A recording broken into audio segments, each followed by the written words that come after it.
وہ کیا بتاتی ہے. میری ماہرین قانون سے 186 پر تو بات ہو گئی, لیکن جو میں دیکھ رہا ہوں اس کے نتیجے میں آپ دیکھیے کہ ہوا کیا. سینیٹر مشتاق صاحب جماعت اسلامی کی, وہ کہتے ہیں یہ تو نیا پنڈورا باکس کھل گیا. اگر صورتحال واقعی ایسی ہی ہے جیسا کہ صدر نے لکھا ہے تو یہ ریاست پاکستان پارلیمنٹ قانون سازی کے ساتھ ساتھ 24 کروڑ پاکستانیوں کی توہین ہے.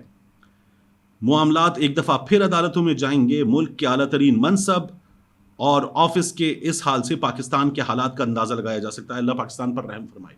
ٹھیک بات ہے, صدر پاکستان کا عہدہ پاکستان کا سب سے بڑا آئینی عہدہ ہے. وزیر اعظم نہیں ہوتا نا تو نہیں ہوتا. یعنی شہباز شریف صاحب چلے گئے, جب تک حلف نہیں ہوا تھا وزیر اعظم نہیں تھا, وزیر اعظم نہیں تھا. لیکن یہ جو آئینی عہدہ ہے نا صدر کا, گورنر کا, یہ ایک لمحے کو خالی نہیں ہو سکتا, کیونکہ یہ سربراہ مملکت کا آئینی عہدہ ہے. صدر نہیں ہوگا تو چیئرمین سینٹ قائم مقام صدر, چیئرمین سینٹ نہیں ہوگا تو اسپیکر قومی اسمبلی قائم مقام صدر. یہ عہدہ خالی نہیں ہو سکتا. تو یہ بہت بڑا معاملہ ہے, اور یہ معاملہ جو ہے ایسے کہ پاکستان کے سب سے بڑے آئینی عہدے کے ساتھ یہ ہو جائے, یہ تو نہیں ہو سکتا. اس پر احمد نورانی صاحب نے کیا کہا, ماشاءاللہ اللہ پاک آپ کو مزید عزت اور عظمت دے, اور پاکستان دشمن اور پاکستانی عوام دشمن یہ دونوں قوانین پارلیمنٹ میں لانے اور منظور کروانے پر شریف فیملی خصوصاً نواز شریف اور نون لیگی صحافیوں کو تباہ و برباد کر دے. خدا کرے شریف فیملی کے بچے انہی قوانین کا شکار ہوں. یہ احمد نورانی صاحب نے ٹویٹ کیا.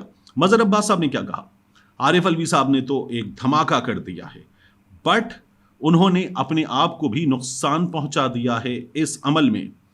اب بہتر ہے کہ وہ یہ عہدہ چھوڑ دیں, اور وہ یہ کہتے ہیں کہ اگر ان کے فورجڈ سگنیچر ہوئے ہیں, اگر انہوں نے سائن نہیں کیے, تو سوال یہ ہے کہ انہوں نے اپنے عملے کو اب تک سیک کیا یا نہیں کیا جو اس عمل کے لیے رسپانسبل ہے.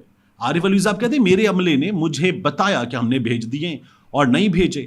ہونا کیا تھا, قومی اسمبلی سے قانون پہنچا صدر مملکت کے پاس, صدر مملکت نے سائن نہیں کیے.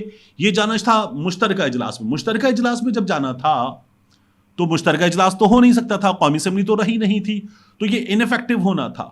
لیکن صدر مملکت کا عملہ رکھ کر بیٹھا رہا, اور یہ کیسے ہوا, کس کے کہنے پر ہوا, اب اس کی تحقیقات ہوں اور ہمارے سامنے آئے. نسیم زارا صاحبہ کہتی ہے mister president Arif Alvi, according to your tweet you did not sign the OSA official secret act and the Pakistan army amendment bill 2023, then how can those bill be deemed as having been passed and became law. تو پھر یہ قانون کیسے بن گئے. unclear why instead of taking official action against your staff, آپ نے اپنے عملے کے خلاف تو کوئی ایکشن لیا نہیں ہے. According to you undermined your command, جنہوں نے آپ کا حکم نہیں مانا تھا. You are asking Allah for forgiveness. What action you are taking beyond this tweet? تو اب بتائیں نا آپ کیا کر رہے ہیں عارف الوی صاحب. اللہ معاف کر دے گا, اللہ چاہے گا. آپ خود کچھ کریں گے تو ہوگا.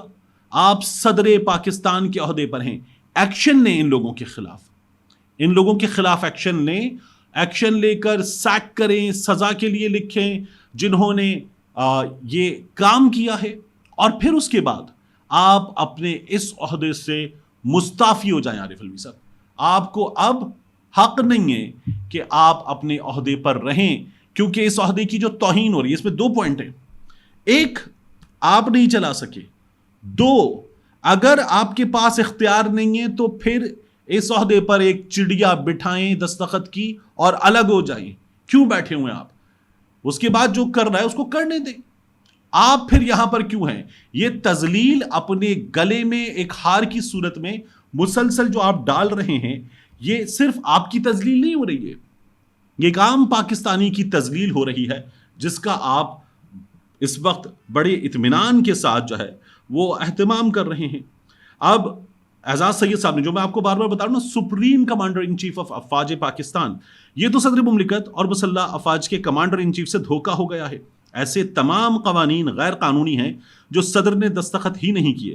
سوال مگر یہ ہے کہ اگر صدر نے دستخط نہیں کیے تو کس نے کیے, اور میڈیا کو پہلے خبر کس نے جاری کی؟ یہ ہمارے ہاں ہوا ہے. تو اس لیے یہ بہت بڑے سوالات ہیں. اس ملک میں میڈیا نے, جو شریفوں نے, پی ڈی ایم نے, پیپلز پارٹی نے آخر میں ایسے قانون پاس کیے تھوک کے حساب سے, انہوں نے تو ووٹ کی عزت کے ساتھ, آپ کے ساتھ, میرے ساتھ صحافیوں کے ساتھ سب کے ساتھ دھوکہ کیا ہے, ایسے ڈال دیا آگے. لیکن اس ملک کے میڈیا نے, جس کو ہم ویوشپ بھی دیتے اور پھر ہمارے پیسوں سے جو لوگ بزنس کرتے ہیں اس مارکیٹ میں, وہ ان کو اشتہار دیتے ہیں اور ان سیٹھوں کی روزی روٹی چلتی ہے. ان سیٹھوں نے بھی یہ کیا ہے, اسی لیے تھوک دیا لوگوں نے ان سیٹھوں کے منہ پہ, اور اب ان کی ویوشپ ڈراپ ہوئی ہے ٹو دا ایکسٹینٹ آف 40%. یہ جو ڈیجیٹل میڈیا کی ویوشپ اوپر گئی ہے, یہ ایسے ہی نہیں گئی. یہ ان سیٹھوں نے, جیو کے مالکان نے, اس کے بعد دنیا کے مالکان نے, باقیوں نے, اور پھر یہ جو بول خریدا گیا, انہوں نے تھوکا ایک عام آدمی کے منہ پہ, اس کی تذلیل کی انہوں نے. میڈیا ریاست کا چوتھا ستون مانا جاتا ہے, اور میڈیا ہوتا ہی ایک عام آدمی کی آواز بننے کے لیے, ماس میڈیا, ماسز کی آواز. ڈوب مرنے کا مقام ہے ان لوگوں کے لیے. ملتے ہیں انشاءاللہ آپ سے اگلی ویڈیو.